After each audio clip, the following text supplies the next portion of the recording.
All right, so we're doing a bit of a call-in show this evening, um, simply because I love hearing from you guys. So there is two ways for you to get involved in this. There is a link in the description for you to come and join the panel, and there is also our call-in Discord. So it might make sense to have an invite for that too, which I'm going to do. So just bear with me.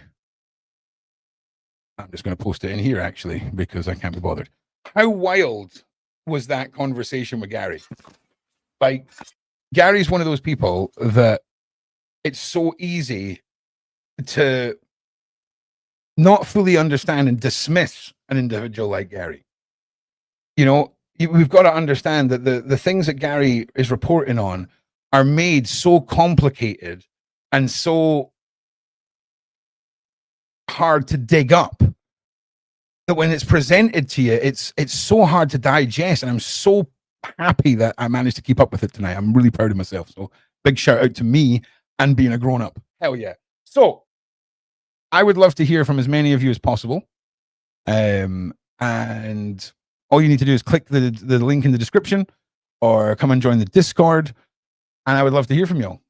Until then, I'm just going to waffle. And if no one comes and joins me, I will end the show early. But I want to hear from you guys. I want to hear what news stories that matter to you, what's going on in the world that matters to you. I want to hear your points of view, and I want to do more shows like this. Now, I'm going to be starting to live stream throughout the day, over on my channel and segments over on the Shaun Attwood channel. And you'll understand why when it all kicks off. But man, it's rare that I get affected by people that I interview, but Gary really rattled my cage this evening. Now, it's not about me. It's not about Gary. It's about you guys. So come, yeah, well, listen, do you know what? Julia's trial is a madness, right? And I know so much that I'm not allowed to talk about, but I'm going to start covering the mainstream news side of it all, because then I can't get in trouble, if that makes sense. Because, mate, the stuff that could come out of my mouth is mad. So I'm just going to cover it with the mainstream, basically. In fact, we'll probably start that tomorrow.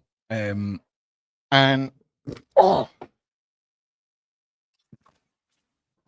just want to say a big shout out to Shane and a big shout out to Sarah for being awesome at producing these shows, getting the guests, booking them in, all of it.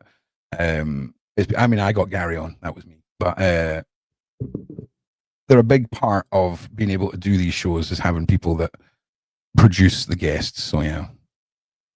Should I go on and waffle with Ron? Yes. Why are you even asking that question? No, Royal Mess is coming back, right? Royal Mess is coming back probably next week, actually. Ron, I'm not going to lie to you. Ron has had 2 months of tragic mental health issues. There's no way of sugarcoating it. You know, like depression, you can really convince yourself when you isolate yourself that you're all right. And then 10 weeks go by and you look around yourself and you're like, what is going on here? And to the point where I could no longer stand seeing my house in the way it was. Furniture has to be moved around. I need everything reset so that my brain isn't staring at the same things over and over. It's so bizarre. But without pulling some YouTuber excuses, Nova's awesome. She's crawling. She's got pure fuzzy hair now. She's a legend. Absolute legend. Now, how are you still defending Julia? She's unstable and stuff. Are you all right, mate? So, like, I'm not being funny. Julia's the furthest thing from unstable, right? And the stalking is just ridiculous. Like, That woman went into a police station in January and asked if there was any reason for her to be arrested, and there was no reason. Somebody wanting to know who they are, regardless of public opinion on how far fetched people believe she is. The question should lie with her parents as to why they allowed this to go on to the stage that it did. And there is so much more to both sides of the story than anyone can even comprehend. So for me, you have to understand Julia's story has always been about Julia's story and not about who people think she may or may not be. She's still in jail, Maria. Yeah, she's currently going through trial now. And when you look at it all and you take away the human side of it and just look at it as data points, there's no explanation that you can come up with that justifies all of it without there being some element of conspiracy. It just doesn't make sense. It doesn't make sense. That's all. So people can say whatever they want, but it's fallen on deaf ears with me because I think a lot of people have misconstrued my involvement and what the real meanings of Julia and her journey are. And that's cool. You know, I'm okay with that. It's all right for y'all to question things and not understand stuff and not see it from my point of view. Right? I'm okay with that. So, but look, this is meant to be about you guys. Click on that link. Come and join me. What are you all being so scared about? Come on, talk to me. You've got Discord or you've got frickin' the panel. If you want to join on Discord, you join the voice chat that says join to be on the show, and then I'll drag you into the live section. If you want to just click on the link in the description, you'll come and join me on the panel. You will not be seen on the screen. You will just be heard. It's just in case anyone decides to do anything outrageous. But I want to hear from you guys. Don't be scared. Don't be scared. Okay, seriously, don't be scared. You know, this is one of these things that for me is so important that you guys know you can jump on these shows and have your say. So yeah. But if no one comes and joins me, it's just going to be Ron rambling. So if no one comes and joins me, we'll run this for about 20 minutes and then we'll try again another night. But I want to hear from you guys. I really want to know what you guys are focusing on, whether it's the news, Charlie Kirk, whether it's political stuff, whether you've got an opinion on the guests this evening, whether you've got an opinion about me. Just come and let me hear it. Now's your chance. The subject, Scott, is you. Whatever matters to you, this show that you're watching right now, Colin's show, The Viewer's Voice, whatever the hell I called it, is about you guys coming and joining the show and telling me what has been what you're interested in, what has got your attention in the news, what you're focused on, because I want to hear it, even if it's totally the opposite of my beliefs or my political views, whatever. I want to hear from you guys. So these shows are all about you and what you want to talk about, what you think we're missing on. You know, I do believe that there was some madness that took place in Liverpool today. I can't remember what it was. I can't remember what it was, but there's a whole bunch of stuff that doesn't get reported on. So I want to hear from you guys. You know, weekly rant. You have you're part of the community, mate. You should be up here being like, oh, I'm going to pull a solid one for Ron so that he's not by himself. Okay. So you shouldn't be telling anybody to do anything. You should just be getting your ass in here. Rapid. Spelunking. Is that not exploring caves? Because I'll be honest with you, it's not for me. In fact, I can't even watch those videos of reenactments of people getting stuck in caves. Oh, we've got Scott Chegg coming on the show. Scott, are you there?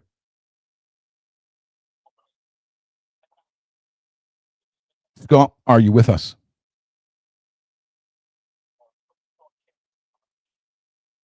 He's just heard it on the show. Yes, I'm here, Murrah. Yes, he's here. He's here.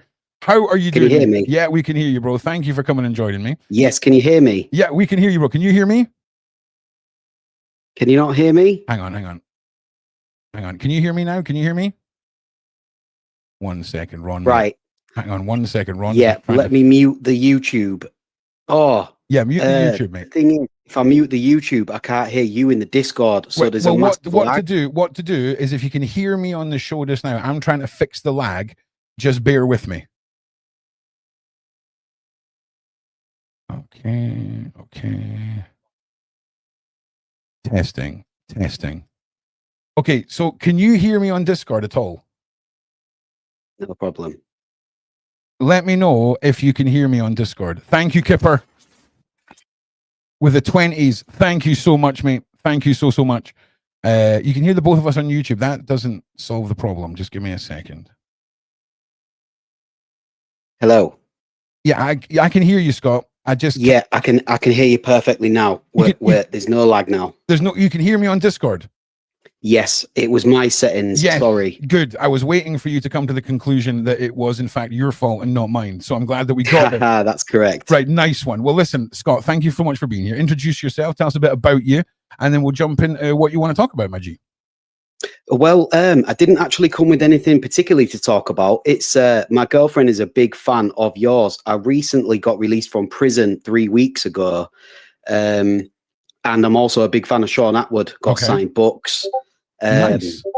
I'm also a content creator, but she told me to come over and join this. I was going to listen for 10-15 minutes to kind of get the gist of what was going on, but then I obviously heard you say that there's only so many minutes left on the show if nobody joins. So I thought I'd just jump straight in and you can introduce yourself to me. Nice. Well, listen, I'm Ron Swanson. Okay, it's always fun when someone's like, hey, my girlfriend's a huge fan of yours and I've just been released from prison. These conversations are always good. But listen, I've been on YouTube for a while. Also, where's your content? Where can we find your content? Let's plug you a little bit as well. So in Discord, if you can like post a link to something that I can share, that would be great. That would be Let me see if I can just can you hear me okay? Or voice isolate? No, you're as far as I'm concerned, you're coming through perfectly loud and clear. The mods and everyone in the side chat can hear you. So we're good, bro. We're good. Cool.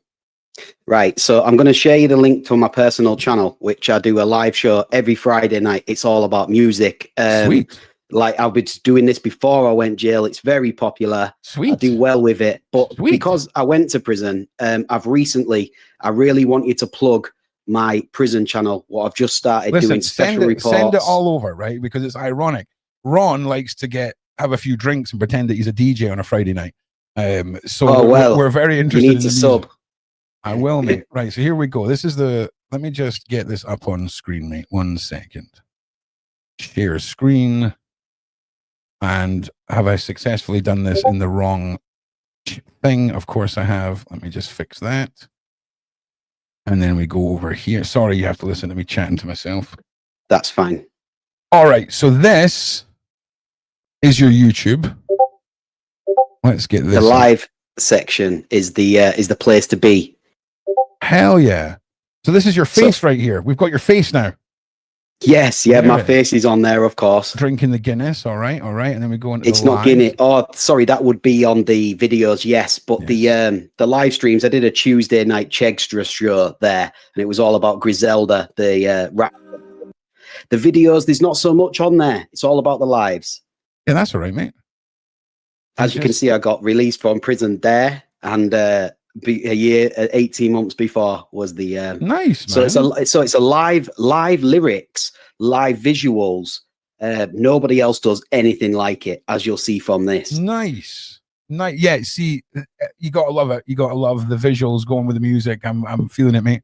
But yeah, 100%. I'll give you a subscribe. But that's freaking awesome, man. And big shout out to you. Big shout out to your missus. Big shout out for the support and appreciate it. So if anyone wants to just do me a favor.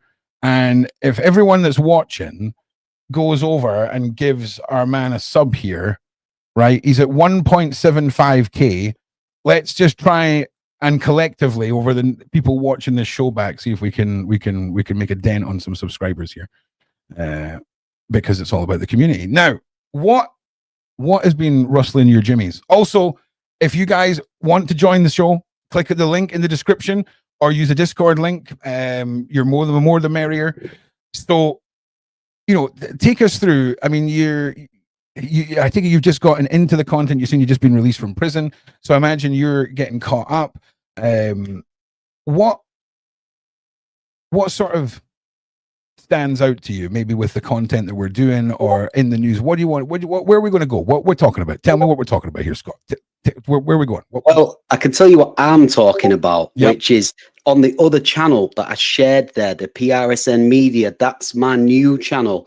And I just released a video on that tonight, a special report on drones inside UK prisons and the danger that that's causing, because there's a lot of things that people don't even know, because I can talk from experience there. You see, this knife crime thing is out of control in prisons. They're importing, like, the people are bringing in on drones now these 3D printed flick knives and 3D printed machetes and things like that. I've seen the 3D printed flick knives, but these beat metal detectors and could be the future of knife crime. It's massively scary. You see, you've nailed it. A friend of ours is in jail right now, and she said, she phoned me one day all excited to tell me all about the drones that she sees flying into the prison. And then what you'll see is a firework will go off, right? To let you know that the drop's been done. Yeah, that's correct. Yeah. It's wild. And, just talking about 3D printing, right? And knife crime. Why are we not at the stage where I believe the government should allow us a non-lethal form of defense in the form of pepper spray? I'm just saying, this country I agree. We need something like that. Pepper spray, criminal identification spray. It needs to be normalized because it's out of control. And it's out of control with the knife crime. It's out of control with the e-bikes grabbing people's purses. It's out of, it's all, and saying that, mate, everything's out of control. Like, there's thousands of people just coming across on boats from France for banter. Do you know what I mean? Yes, for sure. And talking about that, what you said there about having some kind of personal defense. You see, I watched something when I first got out, and the guy owned a stab-proof vest, and the police was making a big fuss, like, why would someone be owning a stab-proof vest if they're not into this and they're not into that? Well, because the streets are so dangerous, you can get stabbed by somebody completely random. They've answered their own question. He's into a stab-proof vest because he's not into being stabbed. Like, that's correct. Do you see what I'm saying? So listen, if you're in the UK, there is a product called Farb Gel. It is legal. I have a massive canister of it sat beside me. And it's effectively the same weird dye that they put in the exploding gel packs in the banks in the movies or attached to clothes. It stains the skin for about 60 days, but every single tin of Farb Gel is unique to its own ID or its own DNA spray. So the only person that has that version of the Farb Gel is you. So if you spray it in someone's face and the police find somebody with a red face, it could only have come from your Farb Gel, is what I'm saying. Understand it. And this is legal, and it's it's frustrating that you've now got this in your eyes, sure, but there's nothing in it that's going to harm you. But I guarantee you, 90% of impulse crimes and desperation crimes, you spray anything that is like a foaming red hair mousse in someone's eyes, you're going to buy yourself a couple of seconds. Okay? You're going to buy yourself a couple of seconds to get the hell out of there. And I've had this product for years and years and years, and it's awesome. There's little ones, there's medium ones, there's big daddies. Get yourself one. It's legal. Why would we not all have this? So that's my big shout out to Farb Gel. Make sure you've all got them. Get your kids them. Get them all. Get them all. So because it is out of control, mate. And I don't understand how we have gotten to a point in this country where we're just so complacent with accepting it's our downfall and our demise.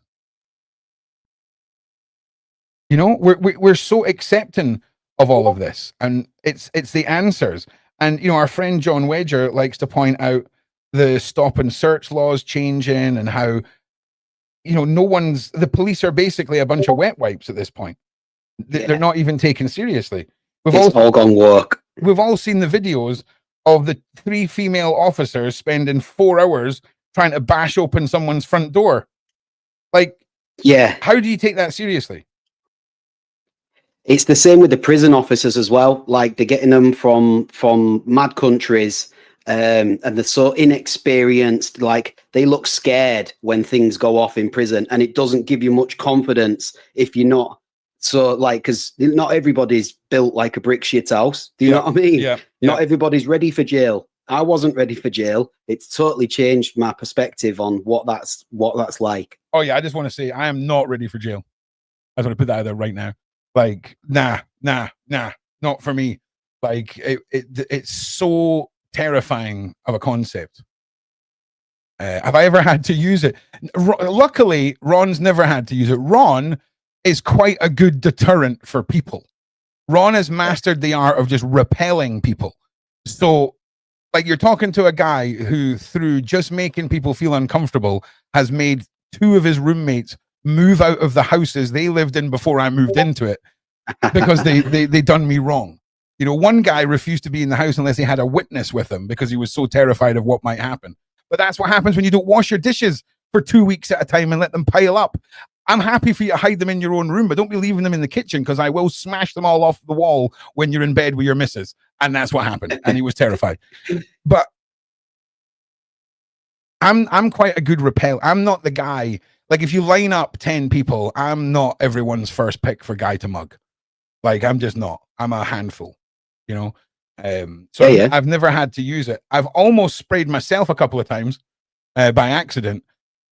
But now I'm itching to use it, man. I'm itching to get someone with it. Like, I really am, because why not? Like, come mess with me, bro. Oh, now you're all covered in red stuff. Oh, now I've kicked you on the ground. Now I'm filming you. Now I'm busting your chops.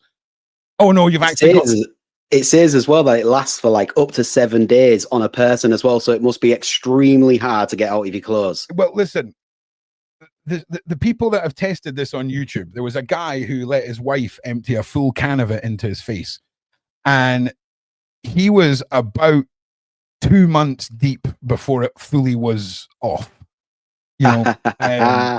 There's maybe been some changes in how long it's allowed to stain for. I imagine there probably has been.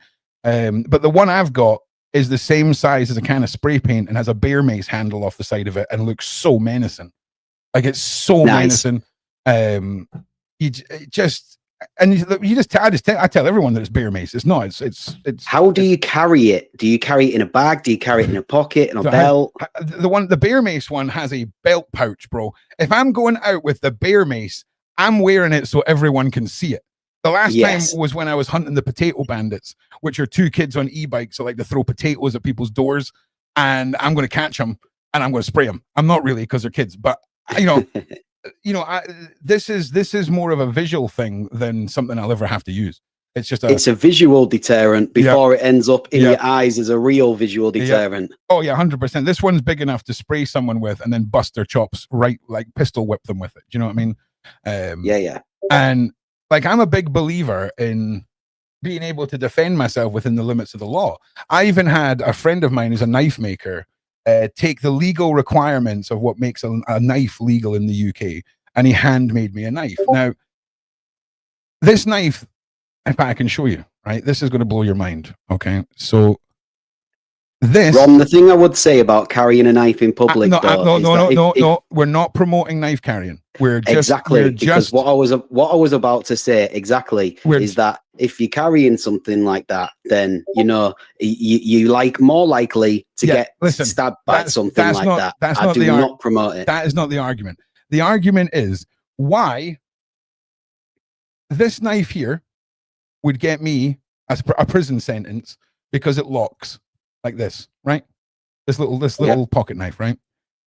This big monster is legal.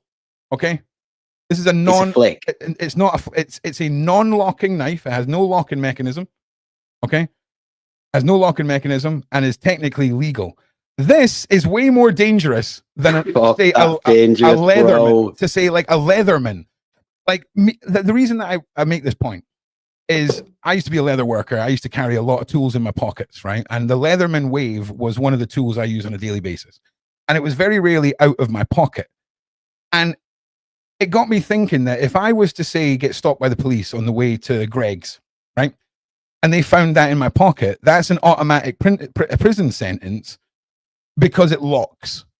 Right? Technically, I could justify, oh, I'm a leather worker. It was in my pocket. I forgot, blah, blah, blah. Like how people on the scaffolding or workies are able to, walk around with their tool belt on. Yeah, I've just been fishing that excuse. Right? So it blows my mind that is what is considered legal by the government, but a simple, leatherman or whatever isn't. And that's why I had it. That's why I had it made, because for a start, I'm a very big believer in preparedness. So it's got nothing to do with using a knife as a defensive thing where everyone jumps to.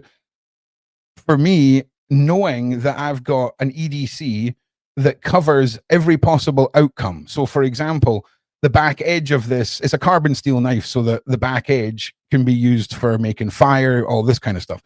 There's multiple uses to it, but I'm a big believer in the multiple practical uses for having a multi-tool or a pocket knife or a pen knife.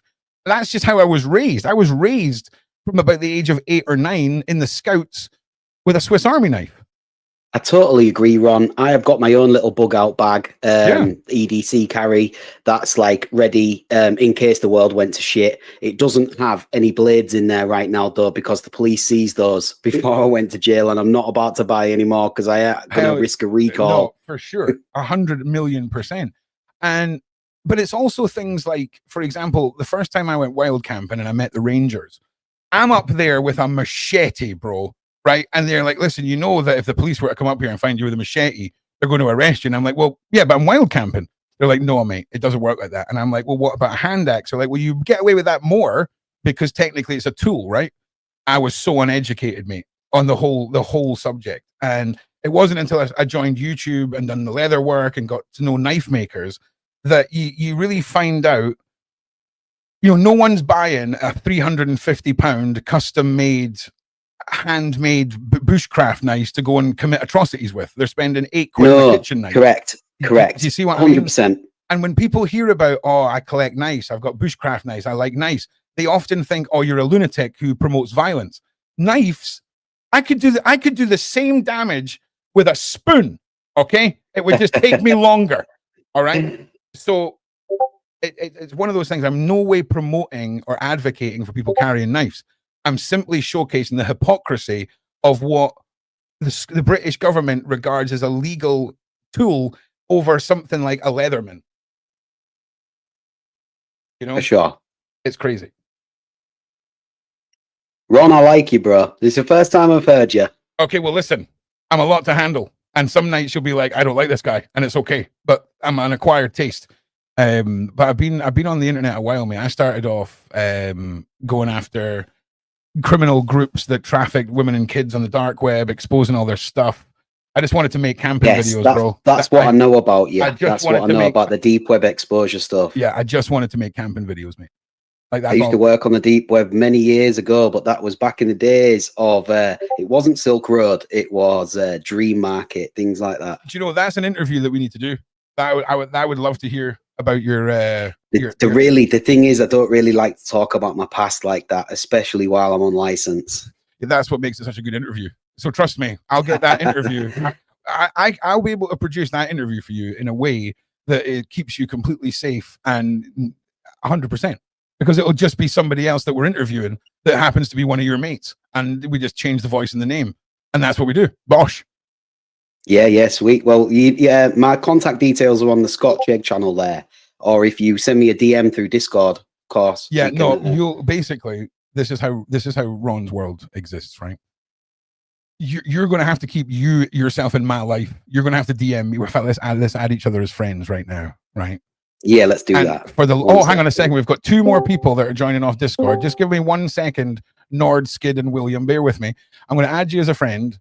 And what we'll do is I will figure that out, because That's interesting. In fact, we'll maybe figure it out when you're not on license and you won't go to jail for it, and people won't be like, "Oh, that's that guy you spoke to the other day." And then yeah, that's the guy that was on Shaun Attwood's channel the other night. Yeah, we'll figure it out. We'll just blame it on your girlfriend. That's what we'll do. We'll get her to do the interview. I want to give a big birthday shout out to my girlfriend as well, Kelsey, and also I want to say a massive thank you to Shaun Attwood for sending me the signed copy of Prison Time while I was in jail, because I did a lot of reading, a lot of researching. I've always been a fan of Shaun. I've watched all of his videos. I'm like, Lee Marvin Hitchman is one of my personal good friends.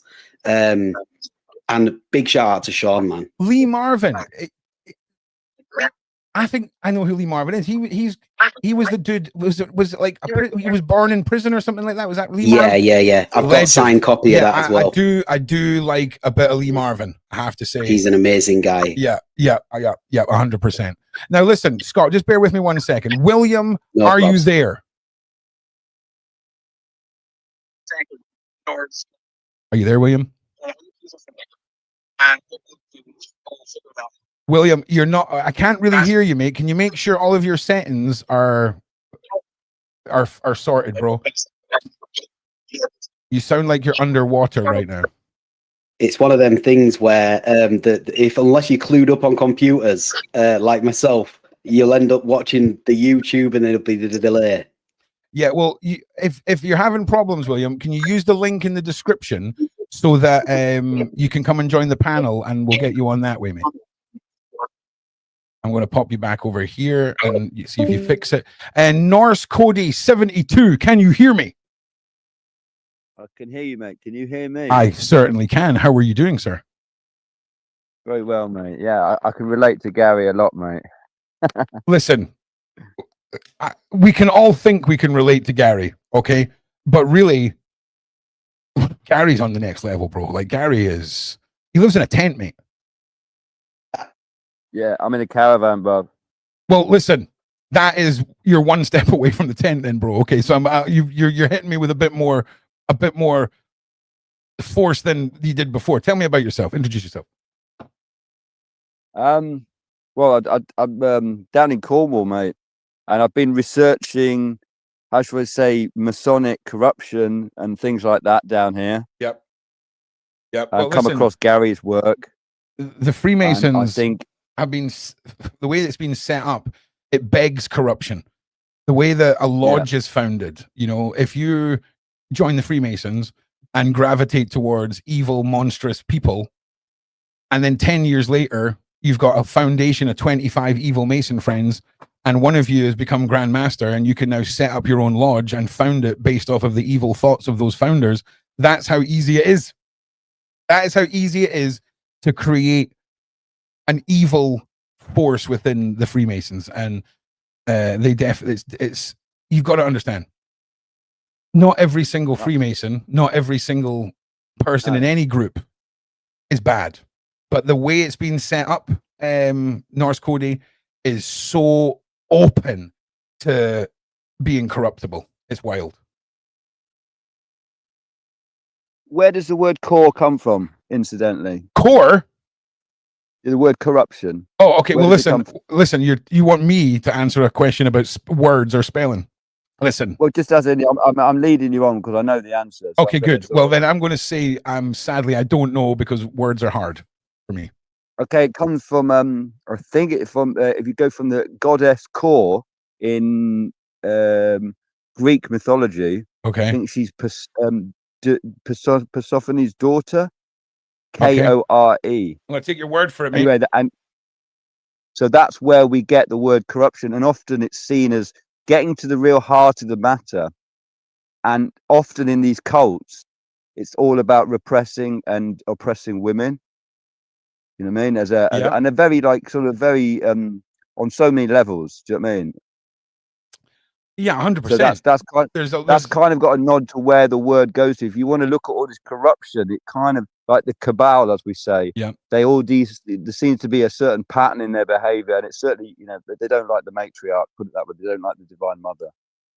Yeah, I mean, but anyway, that's not what I'm here to talk about, right? Right. Okay, good. I just wanted to say a couple of things that Gary could do with, clarifying, let's say, the date of 2012 Okay. right, of the so-called Mayan, end of the world was actually 2020, right? And that it's perfectly coincided with the start of the lockdowns and COVID, Okay. right? So imagine we've got 7 seals that are going to be broken, right?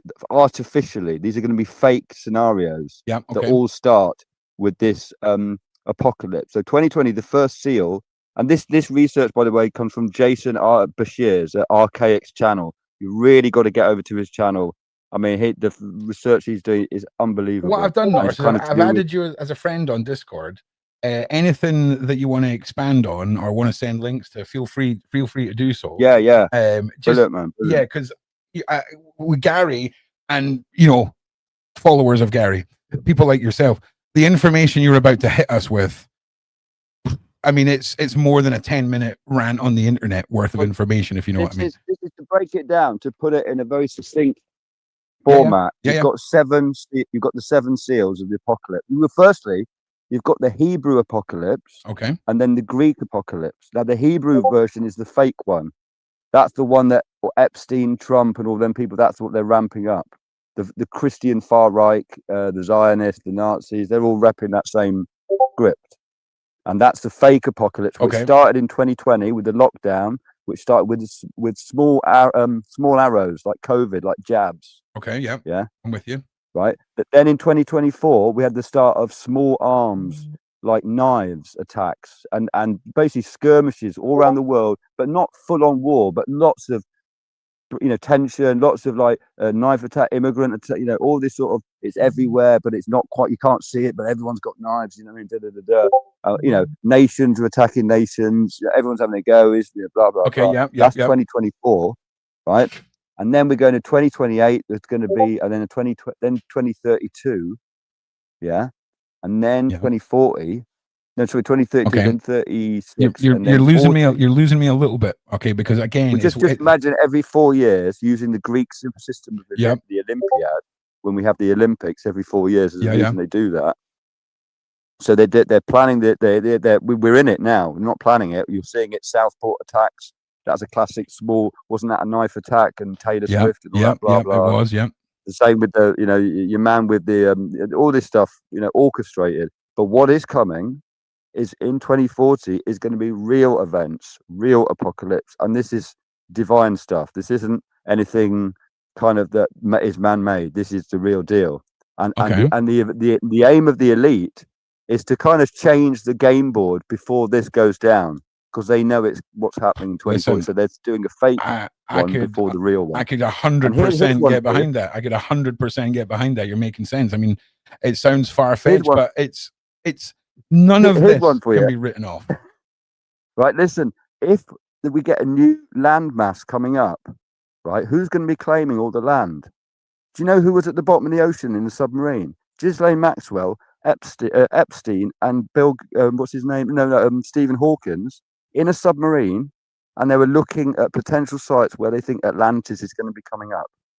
Yeah, that doesn't surprise me. That does that literally that. But in saying that, I mean, you could almost see how you could pitch that as like a billionaire's quirky retreat, right? Where we're going to go search for where Atlantis could pop up, because I mean that's the sort of thing that if Epstein was alive and we were questioning him about it, that's the sort of thing you could write off as a billionaire's quirky lifestyle getaway choice, in the same way as we go quad biking, for example. Because I fully believe that, bro. There's been scientific research and AI research into what parts of the earth would be most sustainable and would survive nuclear wars or catastrophic events. And New Zealand, right, surprisingly, has Australia's the one. A suspicious amount of people. Now, I'm just going to bring William back in. William, are you there? I still can't hear you, William. I did give him the information in the comments as to how to do it through Discord. What you might He's got his microphone muted. No, that's Unmute right. your mic, William. That's all right, William. What you might need to do is fully log out of the app and then log back in again. There is a weird Discord bug where for some reason you just won't be heard. So try that before you do anything else, because that usually fixes it, bro. Unmute yourself if you can hear me though, and just say something. He unmuted. Yeah, so he can hear me, but his microphone isn't even picking up that he can be heard. So if you're on a mobile, make sure that you've not got a set of Bluetooth headphones attached, or it's not trying to log into a microphone. If you're on a PC, make sure it's picking up the mic that you think you're using and not the mic that is the wrong mic. I'm going to leave you in here so that if you fix it, we'll be able to hear you. If not, then neener. Sorry about that. Now Norse, right? Mm. It's a vast. Yeah. It's a Well, vast. It's a vast. Ron. Yeah. Yeah, go on, Ron. Nice one. Well, listen, right? Let me drag you back to Earth for a minute, right? Because Flat Earth, by the way. listen, do you know? All I'm saying is, I don't believe anything I'm told by the government. Okay, it's easier for them to lie about everything, and I've got some questions about Earth, its shape, the flight. Why is it? It's a 30-hour flight from the UK to Australia. America, still a 30-hour flight. What's going on with that? Right? I flew to Ireland two months ago, and I asked the first pilot on the way there, "Is the Earth flat?" And he just laughed at me. On the way back, I asked the pilot, "Is the Earth flat?" He turned around, he looked me dead in the eye, and went, "Yep, the Earth is flat." Because listen, right? I'm not one of these people that's going to sit here and say I believe this. Okay, I'm one of these people that will happily discuss the theories of anything. And for me, there is so many oddities on the southern hemisphere with why is every flight that goes over South Africa got to turn off its tracker? Like, you can watch it happen on the flight website. They go over South Africa, off it goes. This is the thing, going back to what your man was saying about asteroids and all of this sort of stuff. Right now, he said there's 2 hadron colliders in the world. Apparently, there's 144,000. Right? No, I'm going to believe there's more likely that there's just 144,000. No, yeah, there's 144,000, and get this, they haven't been built; they've been discovered. Okay, yeah, I could buy into that. I could buy into some weird ass ancient Stargate madness, 100%. So listen, they've been discovered. Who do you think made those?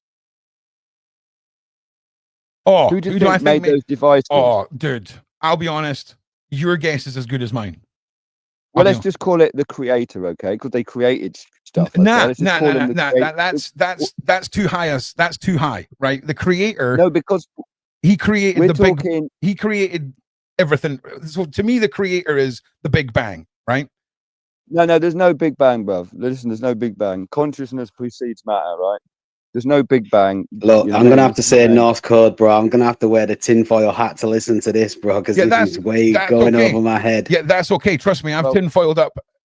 10 minutes into Norse talking, I tinfoiled up. All around us underground here, mate. 100%. But this is the thing, Scott, right? We're getting the information that Gary gives us.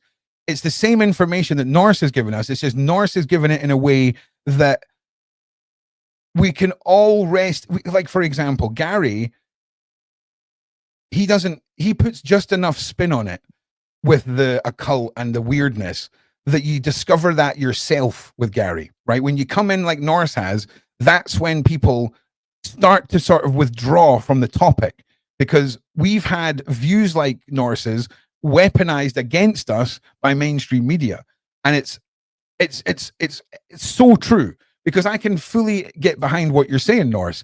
It's just, I find it easier to write off as conspiracy than how Gary words it. And I'm not saying that you're wrong. I've just got ADHD and no filter. Let's just all sit in the silence of that for a second. You can take the data however you want, but the data, you get enough data on the table, the truth speaks to itself. So it doesn't matter how many hell yes. Correct, Amundo. Yeah? Correct. You can the message speaks for itself. Correct. So listen, what's under Glastonbury tour?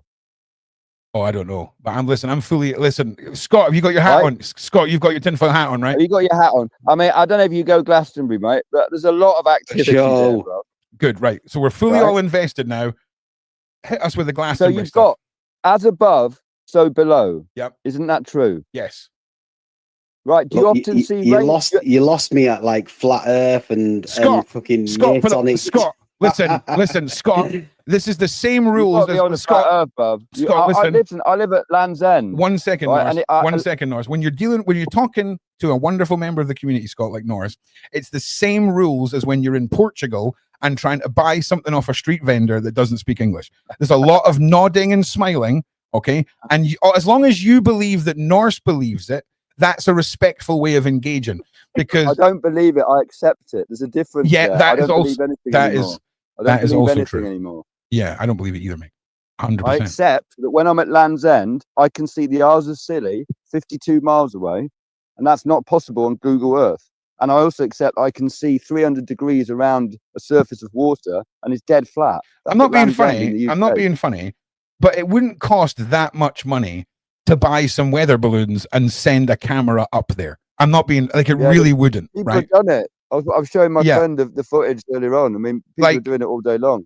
I'm more than happy to do something like that. I'm at the point now where I'm like, do I just need to fly to? Listen, the point being though that the creator's handiwork is being hacked by the very people Gary is investigating. Correct. That's the point. I can get behind that too. And just what you were saying about the doom ring, I love the language. I love the way you got Gary laughing, because I've seen a few interviews and he'd never got that response off people. You know what I mean? So that was great camaraderie and chemistry. You know what I mean? Big up for that. Listen, I see a guy in a tent who's all consumed by his choices, and you need to be on a wavelength where you can sit down and accept the reality of Gary, but still enjoy Gary, right? Because let's be honest, every single one of us that can possibly be put on a list for watching that show is now on a list. Okay, it's the way it goes. Yeah, it's the way it goes. Well, listen, I've been banned from YouTube for sharing his information. I used to have a channel like literally 2 weeks ago, and I shared some of the information. Next minute, I've been struck off YouTube. Can't get back on at all. Okay, well, I just want this to be on the record. Shaun 100% approved of Gary as a guest, just in case any madness happens, and then everyone points a finger at me. 100. I've even got receipts. Okay, so and Gary's story, like I say, I'm heavily invested in it now. But the one thing that is the most mind blowing is when Gary comes out with the Gary lore of people in his life that seem connected to all of this. Okay, because if you don't turn around and say, well, Gary's mad because I can't figure out why that would happen. When you start involving the preordained, CERN, the occult, all of this stuff. Demons and angels, my friend. Demons and angels. Yeah, 100%. You have to wonder what they know about Gary that Gary doesn't even know about himself. That makes sense? Yeah. Is Gary's bloodline been doing this for centuries? Do you see what I mean? It's just maybe 500 years ago he looked cooler because he had a cape and a crossbow and a sword, right? And now they just delete him through digital stuff. But do you think there's some testament to the good bloodlines, and we could have been maybe looking at one this evening? What they're trying to create, right? They're trying to re-engineer. Reverse engineer these facilities that they find underground. They're using all kinds of occult methods to try and hack the machine. Yeah, the doom rings. Yeah, which are present. There's not just the Hadron Collider. There's loads of them, and these are like. Hang on, Norris. Let me just inorganic structures. Let me bottle this down for my 8-year-old mind. So what you're saying is there's been all of these discoveries of these doom rings from throughout history, and now modern bloodlines are reverse engineering the doom rings into CERN. I can fully get behind that, Norris. Just so you know. and thus they have to become like hacked avatars to perform this, and that's where all the CP comes in and all that. You know what I mean? Crowley was onto this. You know what I mean?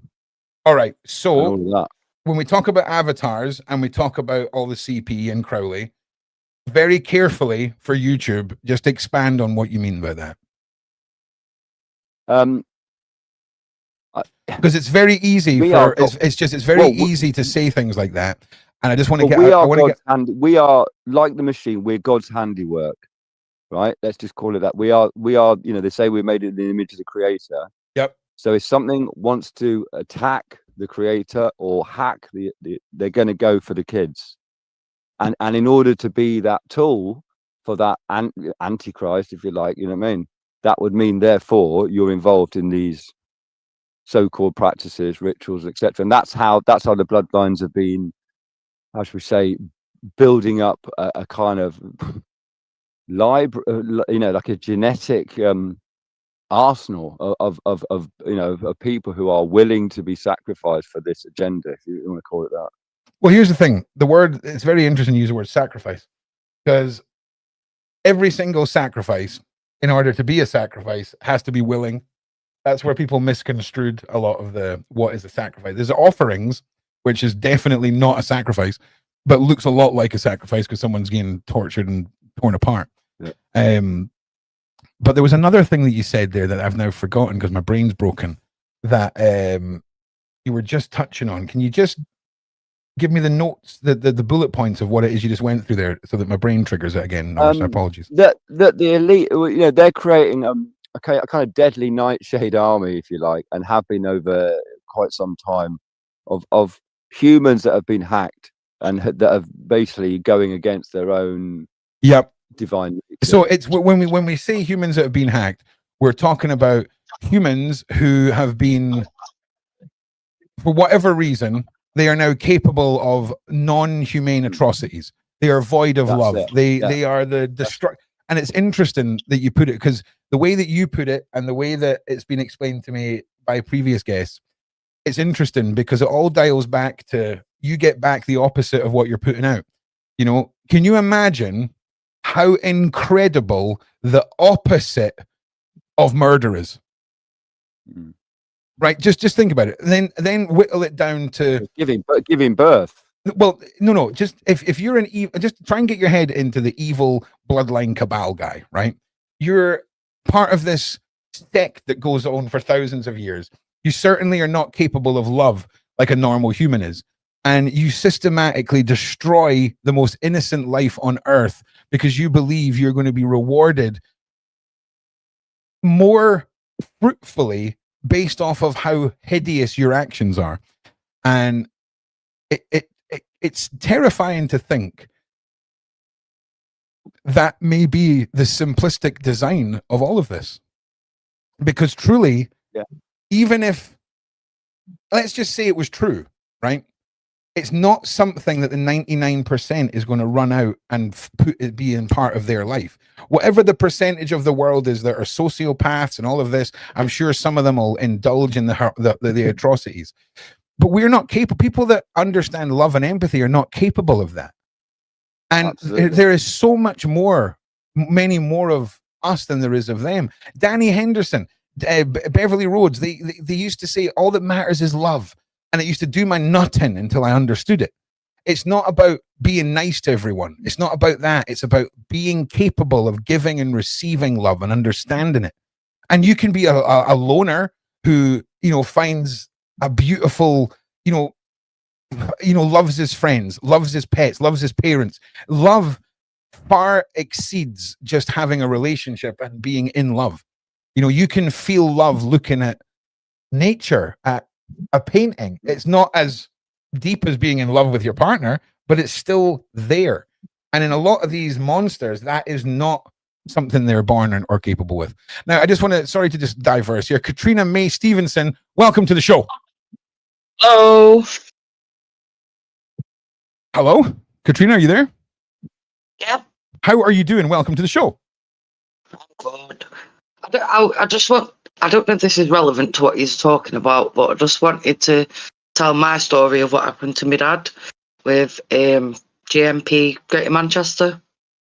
I have no idea what that is, but I'm here for it. Katrina, tell us all about it. Greater Manchester Police. Yeah, no, I'm with you. Yeah. Mum and Dad went to a show in the Co-op Live in Manchester. Okay. My dad went to the bar to get a drink, and there was a bit of kerfuffle going on at the bar, and some bloke said to him next to him, "Oh, what's going on here, mate?" And he says to him, he says, I don't know. He says, I don't know what's up with this goon. And the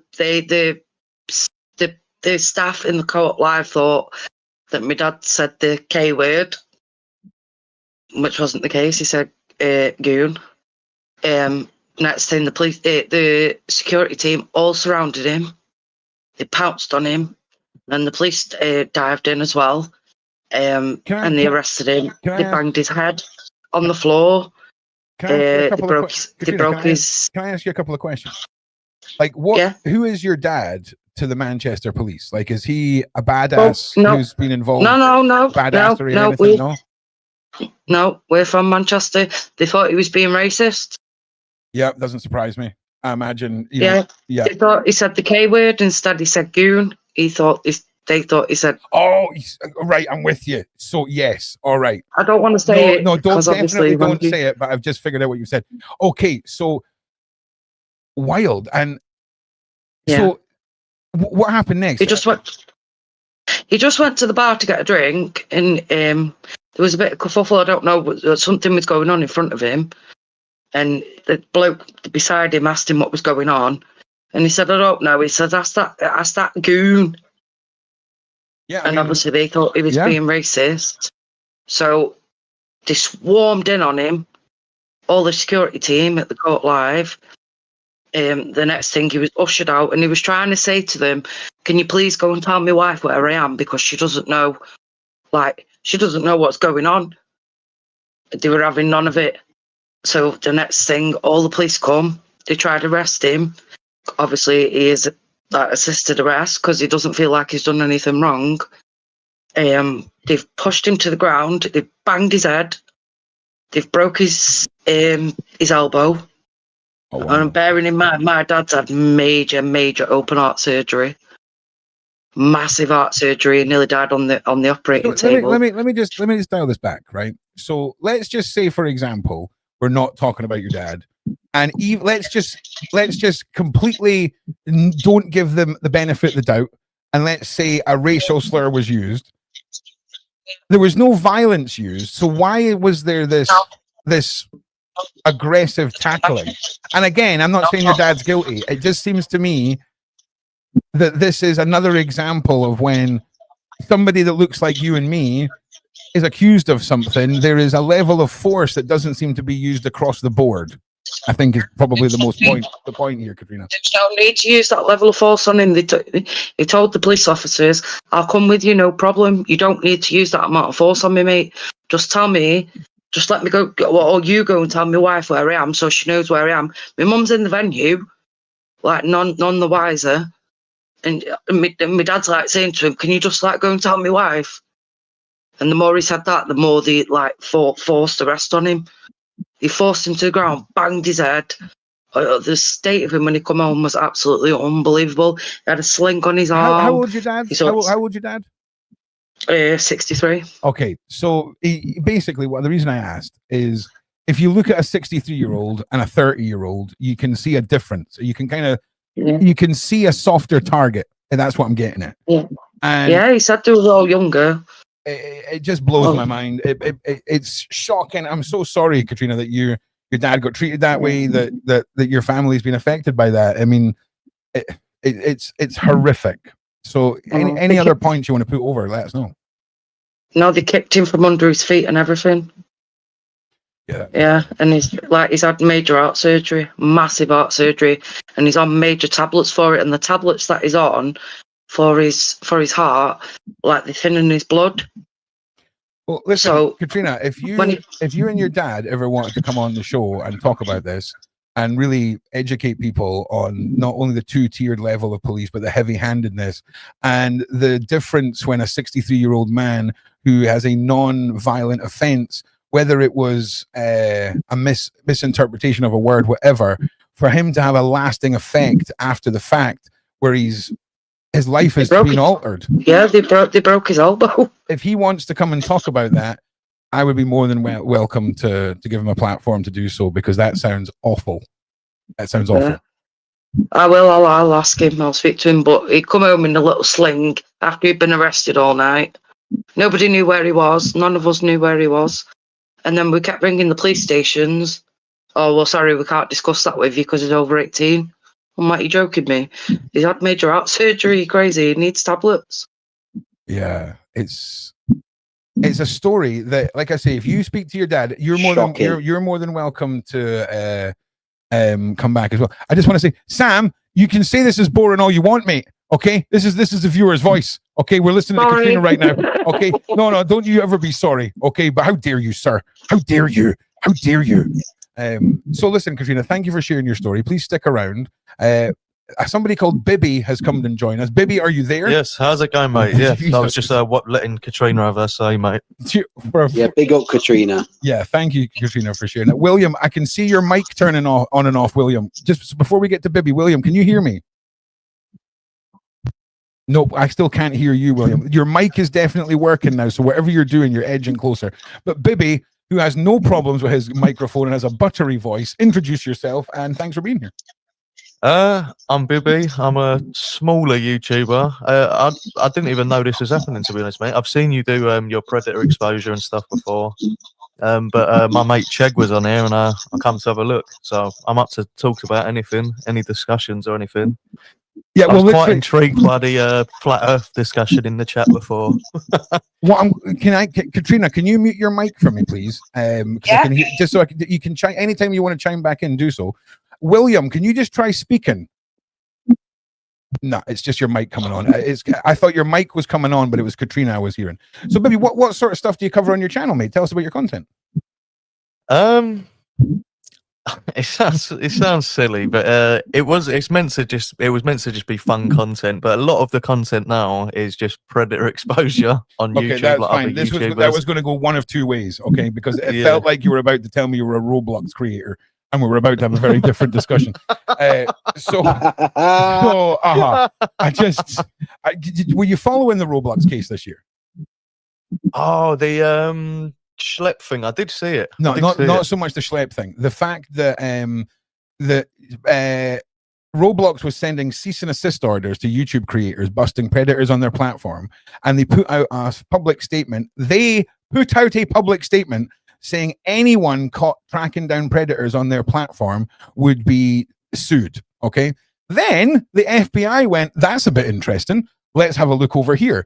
And then Roblox absolutely papped themselves. And it was a huge scandal, bro, because why would you not want, I mean, Gideon, one of the biggest predator busters, literally done a YouTube video live stream showcasing the cease and assist letter that he received. It's almost suspicious. Like they're protecting the predator, but it's not just Roblox doing that at the moment. If you haven't noticed, YouTube has put in a new set of rules to protect predators on their platform. I don't know if you know this. But you are no longer allowed to sting predators without if the police officer does not arrest them at the end of the video. It's against TOS. Yep, that actually came out last year. This is older than you think. It's wild, and this was how they tried to ban it all. Because obviously, I've had a lot of predator catching friends over the years, and one of them who has changed his ways now. I mean, he used to put the predators in the shower, make them shave their hair off, punish themselves, and then he would just kick them. Baby does that, and then he would just kick them loose. Not yet. He would just kick them loose. Well, I'm not being funny, guys. Like I've busted a lot of horrible people in my time, but I could never do it in person, because the minute that they even spoke back, the minute they even justified anything, that would be it. It would be, okay, guys, I'm just going to turn off my camera now and let you hear the audio. And it would be 3 hours of me driving into the middle of nowhere, subsequently followed by harrowing screams. Because I know a monk's level of patience. I haven't done any in-person ones. My friend has. My friend's done a couple of in-person ones. Nah, listen. You have to have a very high level of patience. It's not even patience, bro. Patience is one thing. I know what I'm capable of doing and then sleeping at night. Did you see what I mean? And, all I'm saying is if you take diesel, right, a liter of diesel, put it in a 10-liter Jiffy can and pour 9 liters of water in there, still smells like diesel, right? Okay. If you're tied to a tree and covered in that and I'm pinging matches at you, you're pretty much going to be terrified that you're going to burst into flames. And trust me, I could not do this face to face with people, because I would be Dexter. I would literally be Dexter, 100%. Like, and I would. I do exactly see what you're saying though, because some of the messages some of the people send, and that it's horrific. It is horrific. Some of this, and fair play to all the decoys and the people that actually can go and do it. Like, listen, it is like the unsung heroes are the decoys, bro. Like, I used to have a decoy team, and hang on a second. I'm on your channel just now having a look at your content. Your thumbnails are good, by the way. That Kung Fu Kev is the Predator. I've made funny videos about him, but he is the Predator. We need to have a wee sit down and a chat. Deca Heggie, yep, I did my own investigation into him. I have to say, there's the Hedgehog Man. I have to say, I am fully here for Hedgehog Man's covering of Danny G.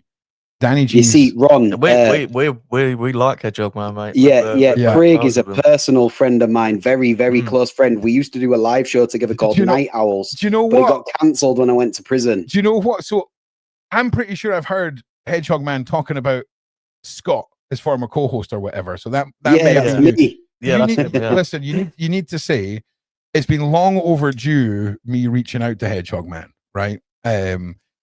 There's been a few instances in the YouTube history where he stood on the same side against the same people, but the people he stood with, I wouldn't stand with, if that makes sense. And that's no disrespect to Craig. It's just he's gotten himself into some spicy situations with the people that he was with. And that's not his fault at all. I just want to point that out.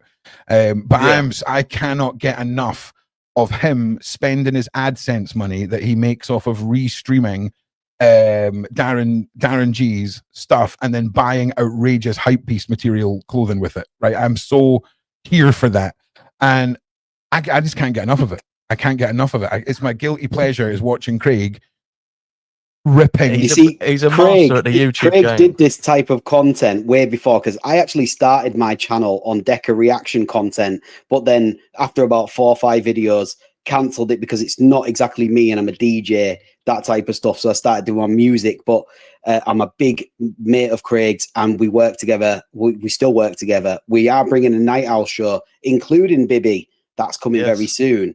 But what was I just gonna say then? I can't remember. So listen, over. Do you know, I'm not gonna lie, we should all be friends, right, on Discord. We should all just get a wee group chat going, because there's definitely conversations to be had about content. I'm not going to lie, especially when you guys are, for example, the Deca Hega situation, right? When that was kicking off, that was probably like 3 years ago. I got involved in that because Deca secretly recorded conversations between me and him when I first met him.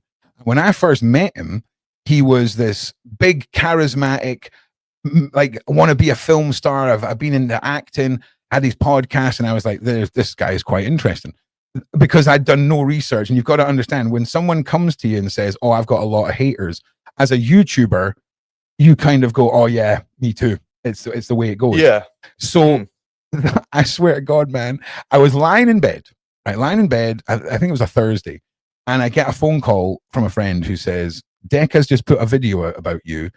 He secretly recorded you discussing a certain other Glaswegian podcaster, and wouldn't it be interesting if somebody was to gain access to his phone to find out the connections to him and a certain British cartel that's into boxing, if you know what I'm saying? Just as a passive conversation. So then he's framed it that I'm looking to hack the phone of a very famous Scottish gangster, the Wee Man, and I'm getting tweets from the Wee Man, like, if anyone was to hack my phone and all the rest of it, blah, blah, blah. So I put out a video where I'm like, I will come to Glasgow and do a lie detector test on exactly what this means. Because I'm not getting muddled up with proper gangsters in Glasgow. It's just not for that reason anyway. And that was when I launched my investigation into Deca Heggie, because I was like, mate, you ain't getting away with putting me on blast. And I put my decoys on him, and my evaluation of Deca Heggie is he is the prime example of a predator who uses substances to justify actions that he can write off when he's sober by justifying it to himself that he's not in control. I interviewed one of his exes, And it was the way that the Humbles and the other people that were involved in all of this, I could see the way this was going. And the way it was going was a lot of people were going to go to jail for the way that they were doing their investigations. And I stepped back from it because it wasn't worth being associated with the narrative because of the people that were investigating it. And the conclusion that I came to is he is an incredibly dangerous individual when it comes to vulnerable women, when it comes to yes, definitely, when it comes to being able to control people.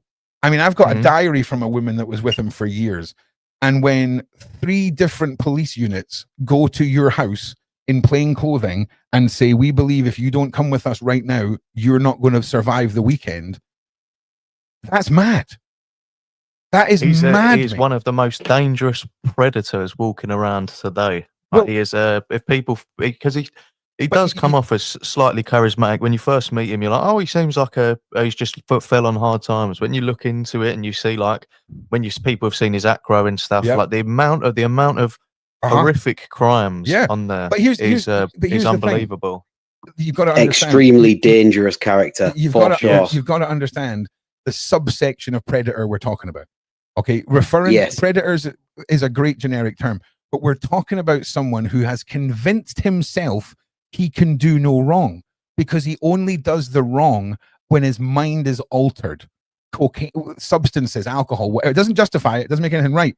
But it's fascinating to watch that kind of individual walk around. Have you seen him recently though, Ron? Like on the Brown, on the he's on like opioids now. Opioids, It doesn't. The last time I was invested in Deca was when he was in the Philippines, and it was just mad watching him in this little Thailand bird. It was very entertaining. Look, I'm not being funny, ladies and gentlemen.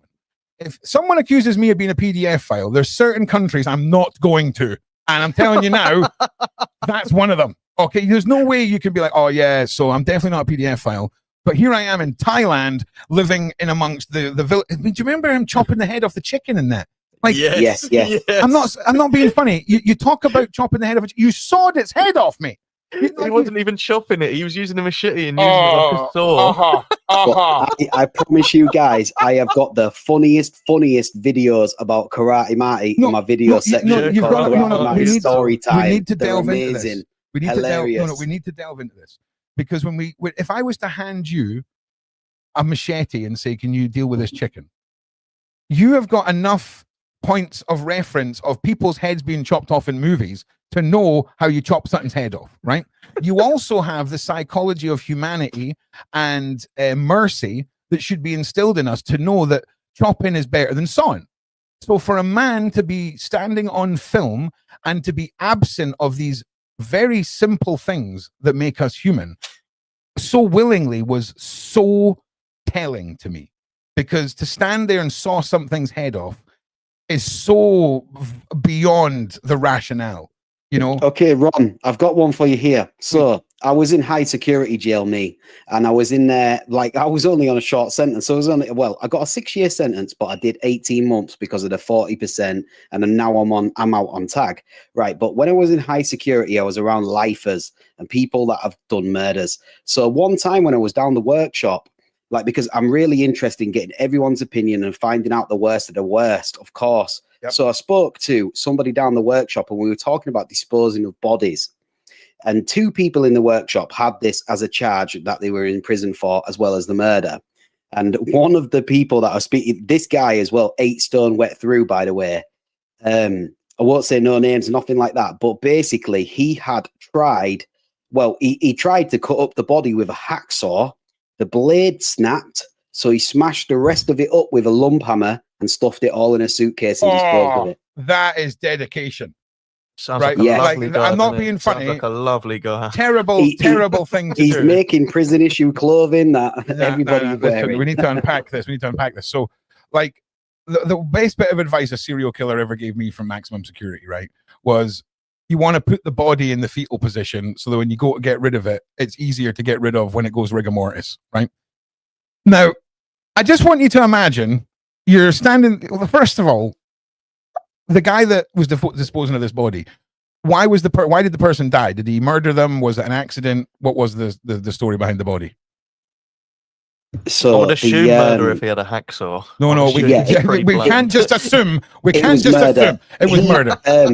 So obviously, what's the word there? No, but listen, allegedly, allegedly he had done him wrong and he wanted revenge on the person. So he'd thought about it ahead of the time. It was planned, right? I didn't ask him that. What a dumb... I mean, who the hell decides to kill someone and buys a hacksaw? Dumbass. Straight away. Unless you're an experienced butcher and you're doing saws in between the joints. But can we just talk about what it...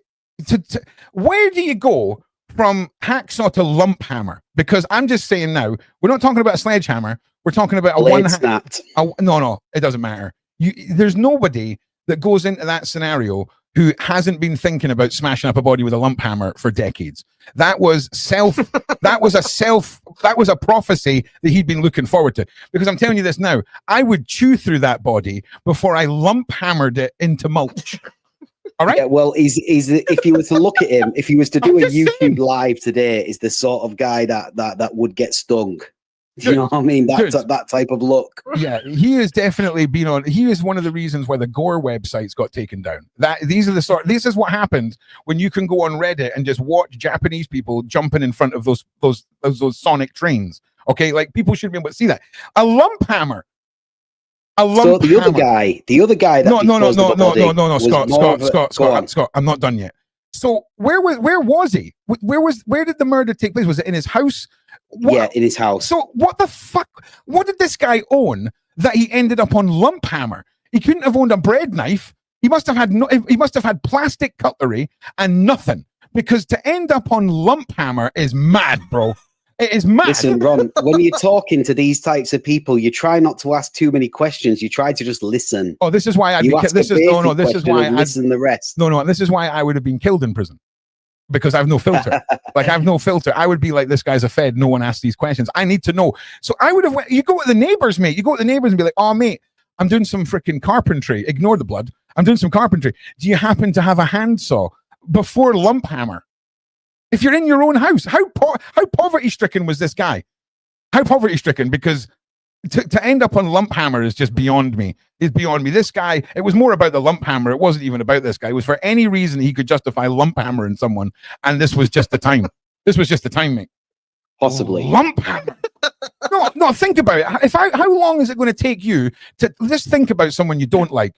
How long before you've lump hammered them up to a point where you have to slide them into a sack? That is a long shift, mate. I reckon at least 5-6 hours. That's it's not a going to be a quick time. That's a shift, mate. Freaking lump hammer, bro. Someone needs to make a movie about that, because I need answers. I need answers now. The lump hammer massacre. They made a documentary about him, and he was on one of those suitcase documentary killers. But I won't say more than that, because they only made 8 documentaries, so it's one of them 8. Okay, well, listen, guaranteed when this live stream ends, I need to know where I can watch this, because I've got fucking questions, bro. I can tell you about the other disposing of a body, because that was more normal in a sense. I'll be honest, next time you're on a podcast, do the stories the other way around. End with the lump hammer guy, because no one's topping that. No one's topping that. No, unless you're going to tell me about a giant blender that someone had. A giant blender is the only thing that's going to top lump hammer at all, 100%. Yeah. Oh, Scott. I've got a story to you about disposing of a body. Okay, go on. Okay, true story from Cornwall. My friend was involved in it. It was a party, and some kid took too much Molly. Yeah. You know what I mean by that. Yeah. And rather than reporting it to the authorities straightforward, should have been, you know what I mean, pretty straightforward. I don't know what was going through their heads, but they took it on themselves to basically take apart the body, take the spleen out, and then go and get the body. Listen, Norse, I have mistreated my body with certain things throughout my whole life. Okay, in fact, I would say I'm an expert on certain substances and chemicals. And I can't imagine a state where collectively me and the boys will look at someone who's passed away and go, we better cut that up. We had better cut that up. Do you have just try and imagine? It takes a certain mental state. I totally agree, because even if it never would happen, I'm not a violent person. I didn't go to prison for violence, and I never would hurt anybody. But if it ever came to that, I would not be chopping up a body. Well, what's the big deal? Never. What's the big deal? I've been on a lot of drugs in my life, and never once have I thought, Right. if one of my Thank pals you. passed out, I'm going to chop him to pieces. Correct. But here's the thing: if you're at a party and someone takes too many substances and passes away, that's totally tragic, right? But yeah, what's that got to do with you? You've not killed them. You've not Like, killed them. people- It's not, you're not. Unless- you don't need to unless- hide the Yeah, evidence. they were directly involved in it, and they just thought, no, we don't want this on us. Oh, That's what I'm saying. again, these people have been fantasizing about chopping someone up their whole life. There's no I other. know. There were other people at the party, and they walked in on it and saw what was happening. They were off their edge. They thought they were eating him. You get me? Oh, Wow. You know, like you the know, meme of like it the was a first mess. person to fall asleep at a sleepover, and Yep, that's what's yep. happened. I'm not being funny.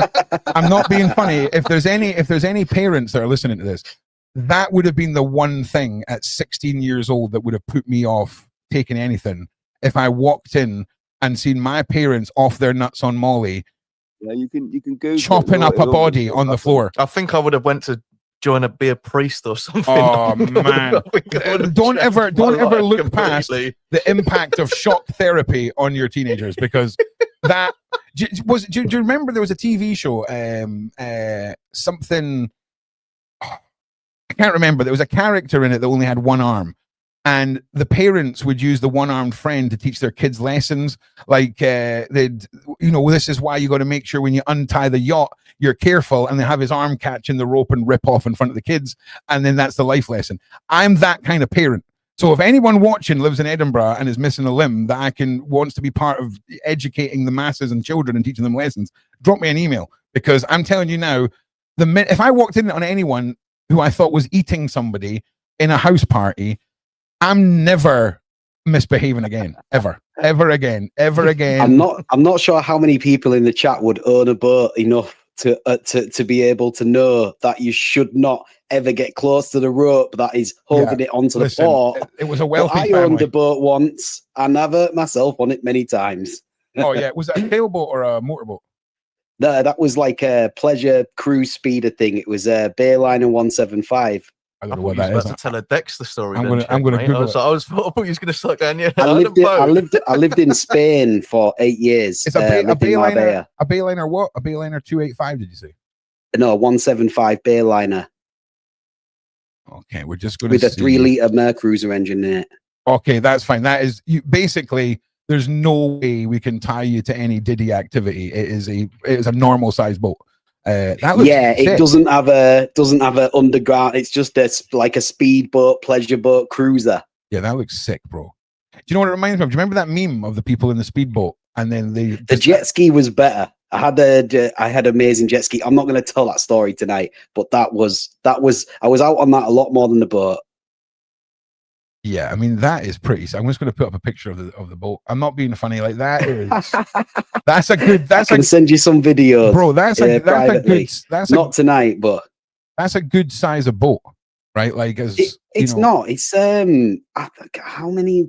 12 and a half, 13 and a half meters. No, that's a manageable amount of boat. Like you got to understand, as long as you can park your boat in your driveway, that's it. That is you're having a good time. Then the minute you start having to moor stuff, it's bonkers. So yeah, I could totally. How many times did you think that you were James Bond in this? Right, because this is full on. How fast did this go? I imagine this could be outrageous. About the boat, yeah, I paid £25,000 for the boat. Right, and it cost me over £3,500 for a year port rentals, and then I took my mates out on it maybe 8 times maximum because I was always out on the jet ski. Yep. And then when I come to selling the boat, I ended up selling it for £17,000, and it cost me another £1,500 to get the bottom cleaned and everything once it got pulled out the water. So basically I lost about 12k on the deal in a space of about 8 months. Never buy a boat. No, do you know where you screwed up? You want to know where you screwed up, right? You didn't go on to Temu That's where you screwed up, right? Because if you still had your boat and we had this conversation, I would tell you this is what would have rejuvenated your love for your boat, is a inflatable apartment that you can just pull along on the river, bro. Like, these are inflatable houses. It's mad. Okay. Obviously, it's cool, but I had the hover boots for the jet ski. Oh, you yeah, know, where you you did. can you boost it up on the water. Oh, you can teach me the ways of the cryptocurrency rug pool, my friend. I sense there's a lot of like crypto it was shenanigans. Bitcoin money, as if you even managed to work that out, but it was Bitcoin money. Of course, it's I Bitcoin invested money. in Bitcoin in 2014. Nobody, a non-violent crime, Bitcoin money. I'm thinking you and I need to have a conversation, right? All I'm saying is I would be a really good wealthy guy. I'm not going to die with money in the bank. I'm not one of these generational wealth. I'm a selfish wealth kind of guy. We need to have a conversation. I could be really, really good at somebody who steals £2 from 100 million people. You know? We have to talk on something encrypted though, because I ain't getting no caught back, no deck of heggies. You know what I mean? We'll just do it in person. Okay, if you're that paranoid, yeah, even better. We'll just do it in person. Do you know what I'm saying? Also, this is a play that we're discussing. We're discussing a script for a play. Yeah, this is theatre. This is all just for theatre, absolutely. But when I launch my coin, definitely remortgage your house and invest. It's going to be definitely, it's going to go to the moon, people. It's going to go to the moon. All right. But yeah, I mean, I'm definitely up for discussing things. But okay, so the boat is awesome. All right. The boat is awesome. I would have definitely been the worst version of myself if I had a boat like that, because I don't drive. I'm not a car person. I've always said if I won like 100 million, 65 million of that's already gone on my yacht. You know, if you've ever seen The Walking Dead, the Fear the Walking Dead, the billionaire in that had a yacht that would do about 4 knots just off of solar panels, and it had a desalination machine to turn the seawater into regular water. Once I own that, obviously it's got jet skis, little boats, all the other luxuries, right? Once I own that, I'm just going out to international water and being the most chilled pirate you've ever seen. Okay? Because, yeah, I mean, 100%. 12 miles off the coast, self-sustainable. Come and get me, zombies. What are you going to do now, zombies? What are you going to do? Ron, this is what you need on the boat. My mate's designed it. He's done a Bitcoin mining rig on a boat. Okay, I'll take what. Yep, slap that on as well. Solar panels. Yeah, if I'm already spending 65 million, mate, you can have as many of those as you want. Sounds expensive. Doesn't matter. It's Ron's fantasy. No, it's actually remarkably cheap. It's made from a recycled lifeboats that you get off the oil rigs. They've just brought out. They've just brought out one and taken it around the Arctic. Yeah, they've just brought out a new Bitcoin mining thing, right? Where it's this tiny little computer where every one of those tiny little computers are contributing to mining a Bitcoin, and then randomly one user will be given the Bitcoin that gets mined, right? It's like you have more chance of winning the lottery, right? But I'm just saying, right? We invest 30 million into those, slow return, but I'm well up for learning more about crypto because, like, Ron, you could learn a lot about crypto from me, and especially about what you was just talking about there, where you have so many computers that are connected that one of them ends up with the Bitcoin. Yeah. That's because there are verifying transactions that are happening on the blockchain, and this happens on many different types of crypto. But basically, when somebody who is hosting almost, they confirm transactions that happen on the blockchain, and that's what makes it public and encrypted. And when somebody confirms a transaction, one of those times, the person who confirms the transaction will receive the crypto prize. Do you see how no one understood what he said there? That is why I'm so keen on learning crypto, okay? Because it's so mad, the market, and how long I've been. I feel like, you know, when you see a meme in a movie where people are like, "Oh, the internet craze is going to die out. It's never going to be something that I'm going to look into." That's how I've treated crypto. I'm not going to lie, and I really want to understand and be involved. Because look, I'll give you the biggest advice, and the biggest advice is to not invest in crypto as a making money scheme. Invest in blockchain as a technology, as a future for the future of money. I'll be honest with you. this is what I'm going to be bugging the living crap out of you about moving forward from this. So you have been chosen to be my guide. But it's true. But I'm more interested in like those algorithms that like harness the quarter of a penny from every transaction that happens in the world, and then we get that quarter of a penny. That's what we need to discuss. We need that level of shenanigans. Okay. So you want to be using a blockchain that's like more eco-friendly to be doing that. You wouldn't look at Bitcoin to be doing that, but you are on the right track. Yeah, I'm more of the find the really smart people, pay the people, move forward. That's what. Anyway, that's not a discussion for now because we're just discussing a point. No, but let's throw it back in here. Who wants to grab another point or another point of discussion or a topic here? I'll let you guys fight over it and see where we go next. Too long, everyone. You took too long, and now you're at my wrath. So, Biddy, I want to hear more about. In fact, everybody, I want to hear more about the Hedgehog Man. Tell me. Let's go. Let's talk Hedgehog about. So I don't know Lovely, who's the Hedgehog Man. He's a guy called Craig, right? And yeah, like I say, Craig appeared on the radar during the Decahegi stuff.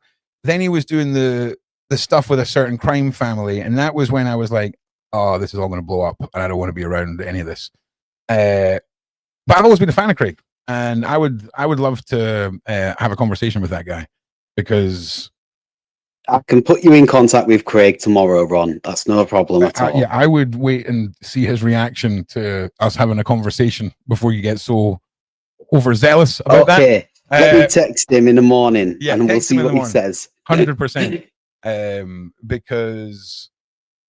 Because we were on different sides of the same battle, if you will. I just hadn't paid attention in so long, but when the Danny G stuff popped, that was when I started paying attention again, because that was Craig at his best. It was meaningless content with entertainment of him busting chops, and I'm so here for that kind of content, because there's so few people that you can make that sort of content about where it's able to be fun and enjoyable, where it's not some truly monstrous evil monster man. Not that I'm saying some of the activities of Danny G haven't been a bit suspect, but man, what a gift. Ron, I just want to say a massive shout out to you, by the way. I must have gained about 50 subs while I'm in this stream on my Scotch Egg channel, so yes, a massive thank you to that. Keep doing that. Whoever, just keep doing that. And Biddy's channel as well. I'd link that. Yeah, so do that. But listen, that's what it's all about. I'm sure Craig would love to speak to you as well. He's always. Yeah, listen, I will be honest.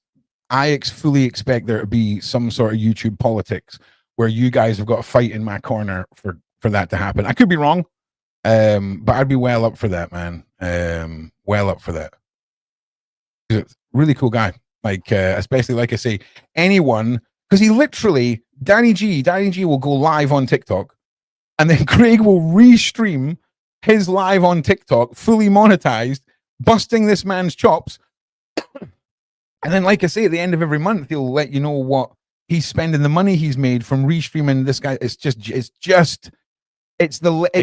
He's making good money from covering Danny G as well. Good money. It's such a socially acceptable. I can't stand Danny G though. I can't stand him. I don't watch either. Craig for that. You know, I just don't. I hate Danny G. Shit. No, you're missing out.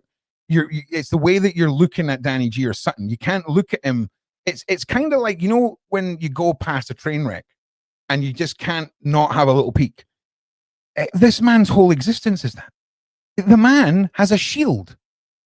He has and not like the way that I'm all for people having riot shields that are functional and useful. The man has a big sheet steel thing that his arm will just be shattered the minute anything hits that. But he's fully committed to it, bro. Do you know how few people are so ignorant to their own existence when they've got their daughter's friends and they're drinking and their missus is a bit weird? Like, do you know the level of just narcissistic madness it takes for that? I was actually there for that stream. That was before I went to prison, and I seen that Demi thing live. I remember that happening. Wild. Just so everyone knows, right? I'm talking about Danny G. He's been on YouTube with Shaun a few times. He went viral. When I say he went viral for Xbox Live. Now, I'm going to play this. This is what made Danny G famous. And big shout out to Xbox Live lobbies. Big shout out to all gamer lobbies before gaming and YouTube came out and we got reported on for the terrible things that we said. But just listen to this. This is what made Danny G famous. Yeah, this was good. What do you want? I want to know why you just shouted at me down the microphone. What do I fucking shout at you down the mic for? Playing your fucking mouth, mate. I'm a grown man. You sent me a message first, yeah? I live in Smethwick, Birmingham. If you want the fucking brawl, come down to Smethwick, ask for Danny G. I'll come out my house and I'll break your fucking legs, you little prick. No, what are you saying? No, what are you fucking saying? Oi, stop shouting. Who do you think you are? Ron, it's going to your mic or something because it's like totally cancelling itself out. Oh, hang on. So if I do this, restart it because you like it all cancelled out because of your mic. Hang on. I will say before he restarts it, I remember this Danny G clip from when I was in school. I was in school and I watched this and I thought it was hilarious. And the fact that he's in the same community as us now is quite mental. Dude, in the same community of us and thinks he's better than Tiger Woods at golf, bro. Has a shield. Bro, listen, I understand when you get down to the real horrible accusations. I understand what you're saying, Scott, where you're just like, I can't watch this guy. I'm not down for it. But man, there is few times in this world where I've been so satisfied as watching someone as watching this. Now, what I'm going to do is I'm going to turn my mic off and I'm going to play this again. If you can audibly let me know that sounds better, I'd appreciate it. What do I fucking shout at you down the mic for? Playing your fucking mouth, mate. I'm a grown man. You sent me a message first, yeah? I live in Smethwick, Birmingham. If you want the fucking brawl, come down to Smethwick, ask for Danny G. I'll come out my house and I'll break your fucking legs, you little prick. No, what are you saying? No, what are you fucking saying? Oh, it's cutting off when he's stop shouting. Who do you think Yeah, why does it cut off like that? Why does it cut off like that, gentlemen? Let me educate you, because we have this thing called sound compression. There is a piece of equipment that's actually called a compressor, so that if you're at a concert, the compressor is set to a set volume, so nothing can go past that volume. Ron, you aren't going to school me on sound engineering, bro. I'm a fucking sound engineer at DJ by trade. I just sold drugs on the side. Listen, it doesn't matter. Somebody said, why does it keep cutting out? And my ADHD saw that as a way for me to hear the sound of my own voice again. And that's where we've ended up. So, Scott, have you heard of Rise Above? DJs. Yeah, of course I have. Yeah, man, they have a sick live show. Yeah, was that linked up with them? Been doing some videos for them, and we going up to see their meetups. Great bunch of people. Great community. Amazing. Really you shouldn't run a compressor on your master channel, Ron. You should only run it on your mic. I'm not pretending like I know what I'm talking about. I just use words that sound like I know what I'm talking about. So I don't use. I'm not saying I'm using a compressor, but that's called clipping, man. Whoever asked that is when you scream. You know, when you've been in an argument with one of your partners over the years, and someone screams in your face and your ears ring. It's the sound. It's the mic version of that. The mic version of that.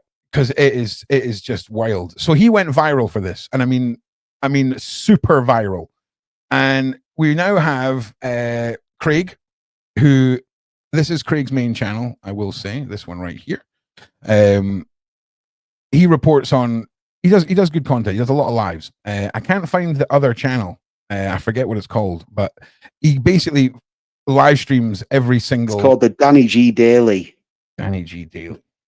Yeah, he's got the Danny G Daily now. Oh, there we go. Look at his face. The Deca Daily was the best, though. The Deca Daily. Oh my fucking god! 12 p.m. every single day. I would like. Oh, yeah. It was so good. I mean, look at his face. That thumbnail is just the avatar, the profile picture. It just nails the mindset of this whole channel. It's so good. Yeah. All right. So if it's on private on my channel, yeah. But when I went to prison, I obviously Craig's a good friend of mine, and he can go live on my channel because it's through StreamYard. Okay. Yeah. And when I went to jail, I rang through the prison phone to Craig, nice. And he piped me into a live. I actually made £150 in super chats on a 15-minute live. It was amazing. But you want to see the thumbnail? I can't show you the thumbnail because it's on a private, but it's basically just like that. And I love Craig for that because it's so him. Well, look, there's so few people that focus on entertaining their viewers. It's so many people they do interview based stuff, or they're just watching and reacting to things, or because let's be honest, when lockdown happened, everyone with a mobile phone became a podcaster. But Craig still throws in classic bits of using sound bites and all this stuff for his comedy and entertainment, and I'm here for it, man. So go, if you haven't already, make sure you go and check out Danny G. Jaley and the head. I respect that. Craig got me a soundboard. I was just thinking that Craig got me the same soundboard as he had. Yeah, but you got to understand, YouTube, the culture of streaming and doing lives are two different things. And Craig brings in elements of streamer culture to his lives, and I'm totally here for it. I really, really am. He's probably the best YouTuber on the dark side. Like for sure. When you look at like an actual YouTuber, if someone's if you compared him to a big YouTuber, that's Craig. There's no one else on the dark side really like. When you say the dark side, what do you mean by that? Is that like as funny as Craig? The dark side is it was it's like it all started revolving around Decker Heggie. That's what it's I just thought. all of these sub channels have started now. Yeah, that's what I was just making sure we were referring to the same thing. The dark side, like the biggest names in the dark side for us, meaning me and Bibby, it would be like Craig, Rackpull. Oh no, listen. How old is Rackpull? Oh, about 70. Yeah, because I swear to God, in one of his videos, he said he was in his late 30s, and ever since he said that, I'm trying to imagine the shift he's been through if he's in his late 30s and is Dr. Rackpool. So Dr. Rackpool is a bit of a parody, right? Like he's not. Yeah, he is, right? Because not to be taken seriously. Yeah, not at all. Okay, it's all parody. It's all satire. Because there was one day he had a gi on, right? And I'm pretty sure he had a set of nunchucks. And I was like, I can't deal with this today. I cannot deal with not knowing if this is parody or not. Because in one hand, you've got genius parody. On the other hand, you've got me just laughing at what looks like an elderly man in a gi. Do you know what I'm saying? So I'm glad to have that clarified, because he is funny, but I've just never known. He does it too well. He needs to maybe just let people know a little bit. But that puts a lot of things in perspective for Dr. Rackpool now, finally. Oh, listen. So now that I know that you guys are in the same absolute meaningless content end of YouTube like me, what the hell went on with Shadow Boxer at that fight? Do you know what, Ron? I was going to ask you, but I didn't get a chance to pipe in there about the Shadow Boxer. But let me tell you, I fucking hate the guy. Yeah, but I watch his videos, but I hate him. Well, do you know what's interesting? I don't even watch his videos, to be honest, mate. I wanted him to get his head punched in with that fight, and he just walks out of the fight. I worked for Dougie Joyce for the 3D Fight Club 2 and 3, I think. I done the pay-per-views for it, right? And I've done the pay-per-views for YouTube Wars. Oh yeah, well, do you know what, man? They really missed the boat. I gave a lot of good advice, and I said to them, "Why are we in an arena? This is like, why are we doing arenas, right? Like, you want to be looking at what is popping, and it's YouTube beefs. This is what you're trying to sell tickets for. Scale it down, and do social media beefs or something like this." And I know that you just done 3D Fight Club 5, I think it was. I will say this: the camera work is the best it's been. The best. The camera work was brilliant, but the audio, fucking hell, they need to hire me for the audio next time, because it just was not set up. What was the comment? What was the comment? I don't know. It just seems like the whole show. If someone said that was their first show, you'd be like, oh, all right, that's okay for their first show. But like, they've been going long enough now. Yeah, and it was the auctions between every fight, like 3 or 4 auctions between every fight. It was really? It was just a bit. It was a bit of a mess. It was a bit of a mess. I remember the ones I was involved in. There was a halftime auction for stuff, and I'll be honest with you, the 3D. There was more auctions than there was fights, Ron. Yeah, it was auctions with fights in between. It was basically an auction with a few fights. That was it. There was like 2 hours an auction and like 20 minutes total of fighting. Well, here's the thing. I've got a lot of history with 3D Fight Club.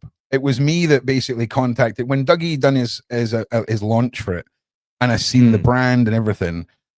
I was the only person that phoned up Dougie Joyce and basically said, "This looks terrible. We need to fix all of this. This is awful."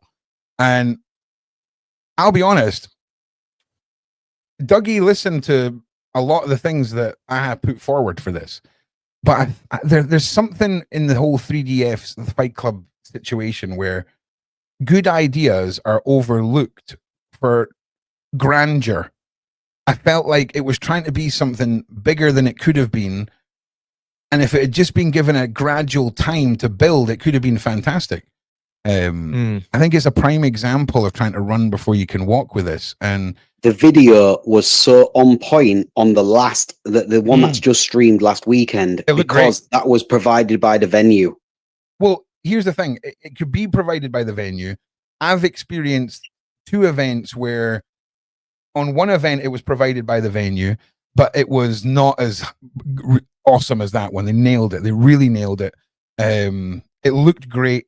And I hope that it builds to something awesome, because I'm so here for contact, bare knuckle sports, combat sports, all of it, because I'm not really a big fan of games, right?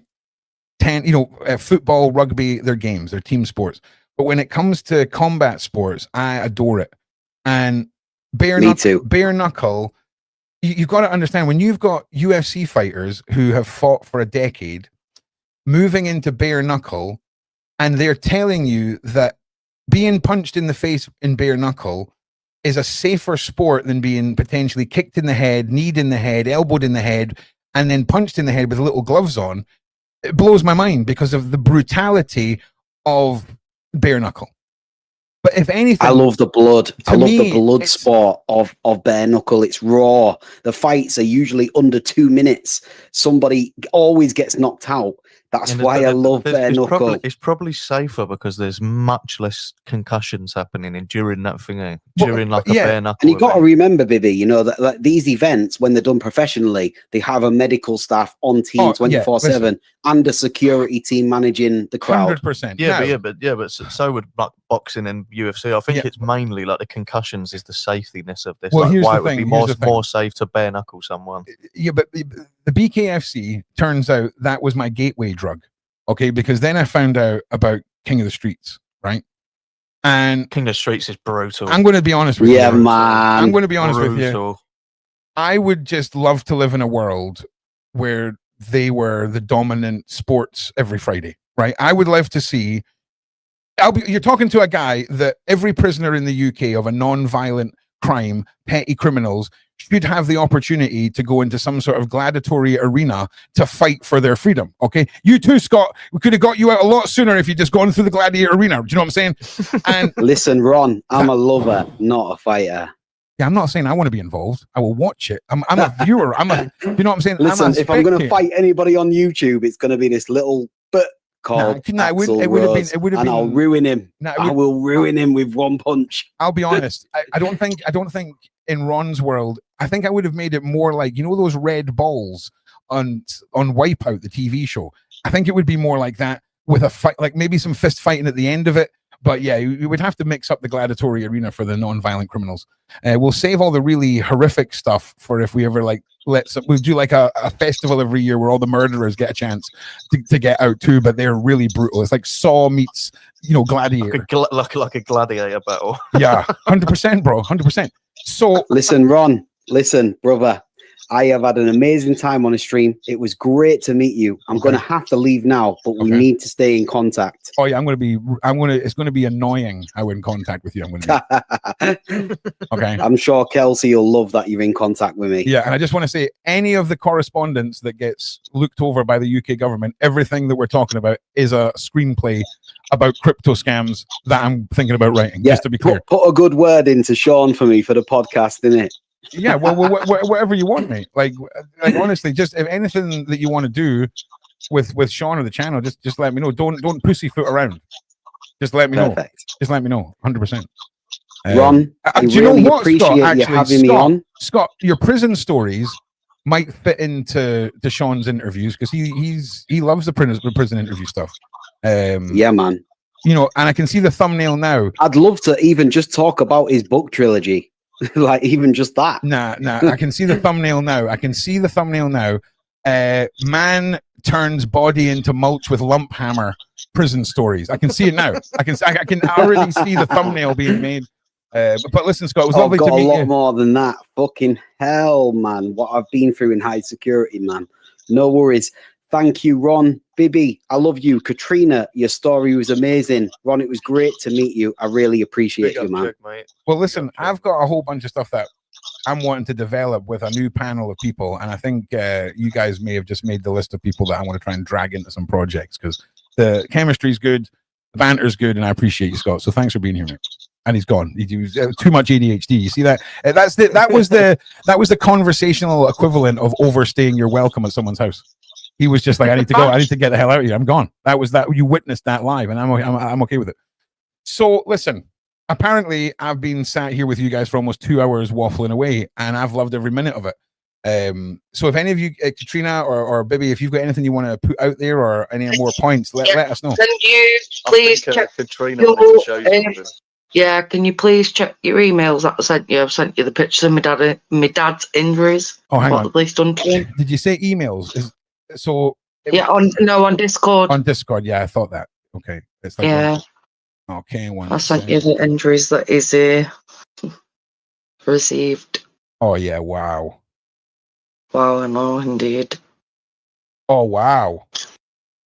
Yeah, do you know you can look at his injuries and you can see which side they've tackled him from, which side he's landed on. I would send you. I will send it you, Ron. I won't send it anybody else, but I will send you the picture that we sent of his head. Yeah. But I won't send it anybody else. But I will send it you. I'll send it you right now. Where they kicked him from under his feet and banged his fucking head on the concrete floor. I won't put it in the chat. I'll send it to you on a private message. Yeah, that's wild, man. Yeah, mad. Absolutely fucking madness. Well, look, me and Mum were absolutely fuming. I'll send it you now. Do that. And I just want to say, Katrina, I appreciate you sending that over. I appreciate you sharing your story. And thank you for being here. And also, Bibi, thank you too for being here and sharing. Bibi, are you on the Discord? I've just joined now. Is it the Legion one? Okay, so you're on Legion. So let me make sure that we get the friend stuff going. Otherwise, fully fledged member, I'm all right. Yeah, well, I just want to make that. Where are you, Mandy? What's your Discord? What's your Discord name? My name should just be Bibi. Yeah, I see you now. There we go, Bibi. Right. So now I add you as a friend. And I just mash some crap into this, so a DM sends. Right, nice. Okay, sweet. There you go, yeah. Thank you, Scott. Sent you the one of his dad. Right. I'm looking now. Oh, yeah. I'll be honest. Yeah. He's got a massive patch on his head, but you can see exactly. And I'll be honest with you, looking at your dad, non-threat. If you were to look up, 60-year-old dude, normal man, that would be the poster child for it. Well, I'll tell you something right about my dad. My dad is very fucking verbal about what's going on in this country. I won't lie to you, but when he's standing in a concert with my mum and he's being attacked like that, and he's got major fucking heart surgeries and major heart problems, and he's on blood thinners and. No, I'm with you. Not okay. Well, sorry. I'm with you, but to play devil's advocate, no one can look at someone and know what their medical stuff is. That sucks. Yeah, I understand that, but they still shouldn't have done that to him. Well, that's the point. That's the point. It shouldn't matter. It's even worse that your dad's got medical stuff, but he shouldn't have been in that position in the first place. You see what I'm saying? So I completely agree with you. I completely agree with you. When they put him in the cell and stuff like that, and we're ringing to try and find out about his medication, and we're trying to explain to him, like, he needs this medication, and whatever. I think he's on like about 9 or 10 tablets a day. Sorry, can I just ask, what was it that set it off? The police would do that to him. Like, what was Did you not? Sorry, did you not hear me earlier? I was listening to you earlier, but I think I must have missed it as I was joining this. Like, what the actual sparking point was? You referred. I don't mind explaining again. Is that okay, Ron? If I explain again, as long as you make sure you don't say the word that you thought that you was going to say. No, I won't. No. They were at a concert in the Co-op Live in Manchester. And my dad went to the bar without my mum. And I think something sparked off in front of him. Not quite sure what was going on in front of him at the bar. And this bloke come up beside him and asked him like what was going on. And Dad says to him, I don't know. He says, ask this goon here. Because he was on about the guy behind the bar. Well, that's just my dad. He's just old school. He's just, do you know what I mean? My dad's like really old school. Like, that's just my dad. He's not racist. He's just old school. Oh, so he said goon and they missed him. Racist. Yeah. Okay. But you know what? Right, honest to God, right, they held him for, I think they held him for about 12 hours. And then they come back to him and they read all his charges out to him. If he'd ever had any previous charges against him, they read them all out to him. Oh, they proper put him through it. And they said to him, like, no, we've seen the CCTV.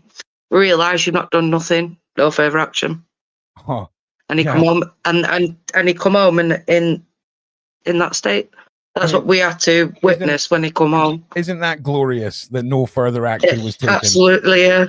You know what I mean? It's wild because there should be a lot of action taken and it should be a fact check and an apology. Oh, we are. Don't worry. Because I'm not being funny. If that had been a wet floor and the inside of an Asda with the same injuries, there'd be a lot different things going on here. But because this is, again, though, let's just say, for example, Biddy, right? We're not talking about Katrina's dad. We're just talking about a random case where a slur has been misconstrued. Why would that level of violence be needed? Yeah, I don't see even if there was a racial word said. No, there wasn't. I know there was. I know there wasn't, but in their minds at the time, right? So obviously there was. But to go to that level of force for a police officer on an old man as well. Yeah, well, that's for a man that's been brought. Well, he was born and bred in England, and he's paid his taxes in this country since he was 16 years old. Yeah. He's 63. He's worked since he was 16 years old. Yeah, he's got grafters. And he's worked. Do you know what? He's worked goddamn hard. Oh yeah, your dad's got grafters' hands. I'm not gonna lie. God, yeah, and he's got multiple licenses behind him. He's got HTV licenses behind him. He's got HG3. He's got multiple licenses behind him. That man. He's also a contributing member of society, not a scumbag, not a raging alky, not a degenerate. No, he's not. So again, Katrina, thank you for sharing. I would love to hear from your dad if it's a topic where I will. I'll speak to him. I just want to say thank you for sharing, first of all, because I can tell. Okay. It's a lot to deal with. I can tell. And it's when you see him coming in and standing at the door, and he come in because he come back. We live in Stoke. We're from Manchester, but we live in Stoke, so they've left him in Manchester to get the train back to Stoke in that state, by the way, with his arm in the sling. It's a horrific sight. When he rolled up at the door, we were we were fuming, thinking he'd done something wrong, because we didn't know. Well, and then when he's standing there with his arm in a sling, I'm like, what's happened to you? It's the police interaction version of it could never happen to me. You don't expect that to happen. But listen, I need to cut you off there, Katrina. I'm so sorry. Biddy, Katrina, thank you so much for coming and joining me. I've just realized the time, and I just want to say thank you to everyone who's taken part in the show tonight. These are the sort of shows I want to do every day. This is Ron's kind of content, getting different points of view, having an open discussion. and hearing from the community, because without you guys, I'm literally just a lunatic talking to myself in my living room. And I appreciate all of you. And I've enjoyed it, mate. It's been nice. So thoughtful chat online for once instead of just raging idiots. Dude, that I can't do that. Well thought out discussion. This is nice. I can't do it because when you start doing the hate cycle streams, you become part of a self-isolating subcategory of content creator, where even if you just address drama once on your channel, right? And I mean petty drama, if you address it, you're going to lose 15% of your viewership who aren't there for that instantly, right? And the more you get stuck in the cycle, and the more that you realize that you've alienated people that liked you as a creator who aren't here for that, to the point where you have to keep this system of hate going, and it just becomes this negative cycle of content creation, and it is not it's not sustainable, it is not creative, and I am not here for it. So you are welcome here anytime, baby, 100,000,000%. But just understand, when it comes to me and drama and haters and YouTube and the not being able to please everyone, I could not give a rat's buttocks what anyone has to say. I like it. I do like it. I've very, very much enjoyed this show. I am the 100% poster child for I am not looking for anyone to gratify my life in the slightest. I think I love who I am. I'm comfortable in myself, and not getting involved with negative stuff is a life choice that I am sticking to. So big shout out to the mods, big shout out to everyone who's contributed, big shout out to the Discord. I'm going to say goodbye to you guys, and I will definitely be seeing you guys back on the show. So thank you so much for being here. I really do appreciate it. Let me know when you want me to come on about my dad, and I'll speak to my dad. You message me. I will say to everyone, Ron, if he said to get in contact with him, or you were going to do a show or whatever, and you message him and he doesn't get back to you, phone me on Discord, because all of my notifications for text alerts are usually off. Otherwise my phone just goes all day. Call me.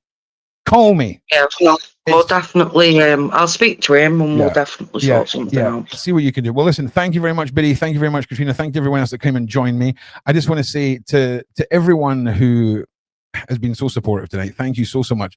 Everyone who donated and helps me keep the lights on, I really do appreciate it. So thank you to everyone. I will see you all back here tomorrow. I don't know what we're doing yet, but I will get it posted in the morning. And this sort of format with the call-in is the sort of thing I'll be doing with the daily show, where we have a point of discussion, and then we'll go into everyone's point of view, because it's very enjoyable, and I just want to thank you for being here and being part of it. I'll see you all in the next one tomorrow night. Face melters. Okay, we've got some friends that we've met tonight. They're DJs and stuff that can actually give me some feedback. So I'm looking forward to that. And I will see you all in the next one. Make sure you guys are subscribing to everyone that was on here tonight. See you all soon. To everyone, this one's for you. And his name is John C.